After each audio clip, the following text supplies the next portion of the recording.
Okay, we're going to call this episode number 1.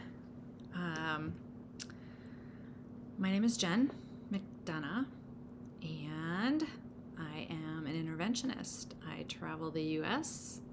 helping families and addicts and alcoholics on their first step and journey into getting the help that they need and deserve.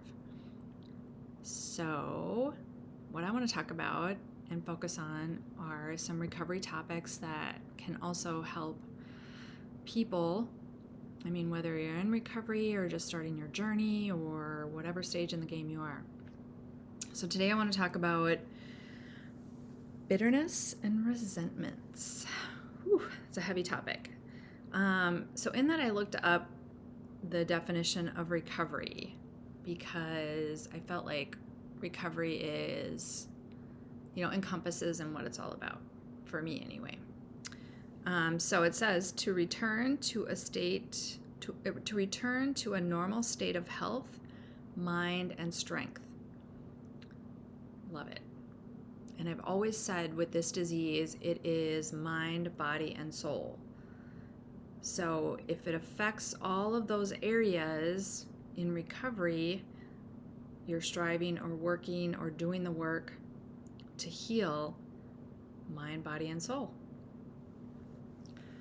And one of the things that has an impact on our minds, which inadvertently ends up being a poison to your soul, and then physiologically your body reacts to your mind, which causes aches and pains, or can cause headaches or sickness or disease, and that would be resentments. Resentments are things that we carry and essentially believe that someone has wronged us. And usually it's a pretty deep belief that turns a corner into bitterness. I don't know. I think that working through resentments is definitely a journey. And, if you are in recovery, there's a step-by-step process that can really help free you from your resentments. And the basis of that is learning how to take ownership of your part and letting it be what it is and facing the truth and understanding that even in those justifiable resentments in our mind, we had a part. And it's interesting, I was sitting amongst a room full of women, and somebody had shared a resentment that she had against her husband. She was having some challenges over the holiday season with her mother-in-law, and saying that that she was resentful towards her husband for not supporting her in ways that she thought he should be supporting her, and for crossing her boundaries that she had set. So I listened to this person share, and I found it very interesting. So let's break this down. So she decided to carry a resentment based on what I said, the fact that her husband and mother-in-law had been crossing her boundaries that she had set, and that he wasn't supporting her. So, in that, if I were to look at that and that were something that, I was dealing with, I would have to say that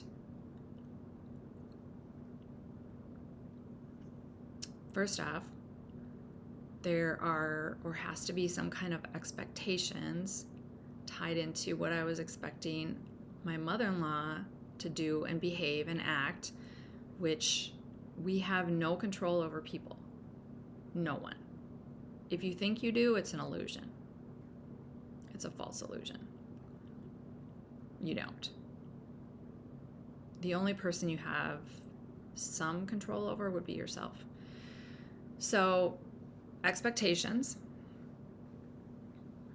And then the whole crossing someone's boundaries. So a boundary to me is making it clear to someone what I'm okay with and what I'm not okay with. So in that clarity, comes the definition.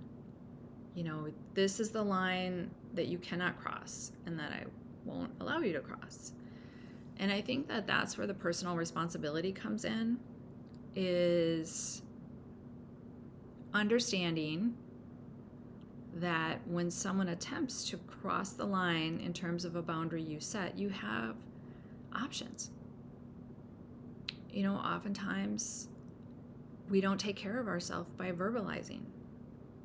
I'm sorry, I'm not okay with you doing that. I asked you if you would please respect blah, blah, blah, blah. And it's at that point, if somebody makes a decision to cross your boundaries, that you get to decide if you want to be in their presence and to what degree you want to have a relationship with them. I think it's really important to understand the power that we actually have in these situations to avoid creating resentments. And in order to do that, we really have to understand ourselves from the inside. This stuff is all inside work. So I don't know. I am always growing and changing and learning from my situation, my circumstances, and particularly life. So today, what I would say is welcome the discomfort. Welcome the uneasy situations with family or people in general or someone at work or in life. Use it as an opportunity to look at yourself and look within, because that is the essence of transformation. And I can honestly say wholeheartedly that I have transformed significantly in ways I never dreamed, because I was brave enough to face the man in the mirror, which, when I say man, I mean mankind in general, myself. I was brave enough to face myself in the mirror. And, there will always be opportunities to grow and change. And my good girlfriend said, well, if you're done growing and changing, you're probably dead. So, again, it's a beautiful thing and a huge opportunity to keep growing and changing. So set those limits, set those boundaries, define, look within so that you can define and live from a space that you feel good about around who you are and what you're okay with and what you're not okay with. And then just start practicing it. It's a practice. It's not a perfection. It's not a failing if you're unable to do it instantly. It's practice. Practice, practice, practice.